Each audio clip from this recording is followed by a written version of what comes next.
তোমরা যারা বিজি এলাকায় থাকতে মাইন্ড করো না তারা নির্দ্বিধায় মল রোডের ওখানে হোটেল নিতে পারো।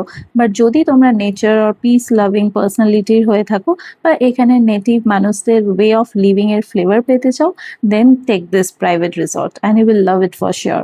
আমি তো আবারও এলে এখানেই থাকবো নিশ্চিত। জানো তো এখানে আশেপাশের জায়গাগুলো কিন্তু বেশ রিয়েল। সব থেকে বেস্ট ব্যাপারটা হলো এখানে রিমোট প্লেসেস গুলো হই হুল্লোড় থেকে শুধু দূর তাই নয়, but also very true in themselves. এই কথাটা এত জোর দিয়ে কেন বললাম সেটা হয়তো কিছুটা তোমরা এই ব্লগে আর বাকিটা আসছে হিমাচল সিরিজের যে ব্লগগুলো তোমাদের সাথে শেয়ার করব তাতে নিশ্চয়ই বুঝতে পারবে। আশেপাশে এখানে অনেক ছোট বড় ক্যাফেজও আছে যেখানে সন্ধ্যে থেকে আর্টিস্টরা ভিড় জমান। একদিন আমরা এসে লাইভ কনসার্টও শুনেছিলাম। সব আমি তোমাদের সাথে ব্লগসে শেয়ার করব।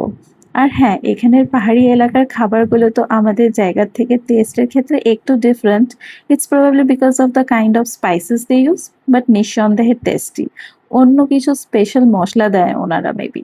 রাস্তার ধারে প্রচুর দোকান আছে যেখানে তোমরা হ্যান্ডমেড হোম ডেকর আইটেমস থেকে শুরু করে বহু ব্যাগস, ড্রেসেস আরো অনেক কিছু পেয়ে যাবে। খুব সুন্দরভাবে দেখো পোর্ট্রে করেছেন। ছোট বড় সমস্ত দোকান আছে। এখানে কেউ বেকার বসে থাকে না। সবাই কিছু না কিছু করছে। যে কিচ্ছু পারছে না, যার হয়তো জায়গা নেই, সে হয়তো কিছু একটা কাজ করে খাচ্ছে। কাজ করে ইন দ্য সেন্স আমি অনেক লোককে দেখলাম কাঁধে ব্যাগ বয়ে নিয়ে যাচ্ছে, ওপরে জিনিস ওঠানো সমস্যা, সে তাতে হেল্প করছে।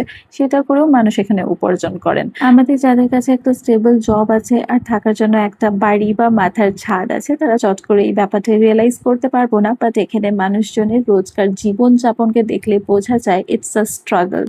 সত্যি মানুষ এখানে নিচ থেকে ওপরে কত কষ্টে বয়ে নিয়ে যাচ্ছে। আর জানো তো এখানে ছোট বাচ্চা বা বয়স্ক মানুষ সেটা কিন্তু ব্যাপার নয়। বয়স্ক মানুষরাও আইডল হয়ে বসে নেই। কেউ কিচ্ছু পারছেন না, তিনি হয়তো বসে বসে উইভিংই করছেন।